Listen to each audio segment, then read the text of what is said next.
Hi friends, welcome to Shiri channel. Quick and ఈజీగా bread omelette ఎలా చేయాలో చూసుకుందాం. ముందుగా 4 ఎగ్స్ తీసుకొని ఒక గిన్నెలో 4 ఎగ్స్ పగలగొట్టుకొని వేసుకొని బాగా బీట్ చేసుకోవాలి. అందులో 1/2 టీ స్పూన్ పసుపు, 2 టేబుల్ స్పూన్ల కారం, 1 టీ స్పూన్ ఉప్పు, 1/2 teaspoon garam masala, 1/2 tablespoon అల్లం వెల్లిగడ్డ పేస్ట్ వేసుకొని బాగా బీట్ చేసుకోవాలి. బీట్ చేసుకున్న తర్వాత ఇప్పుడు స్టవ్ పైన ఒక ప్యాన్ పెట్టుకొని అందులో 2 టేబుల్ స్పూన్స్ ఆయిల్ వేసుకొని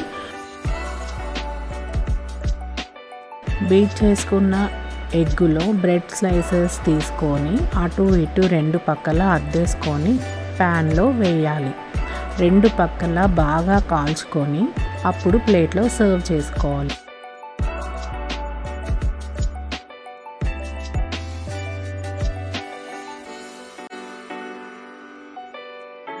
అంతే, బ్రెడ్ ఆమ్లెట్ రెడీ.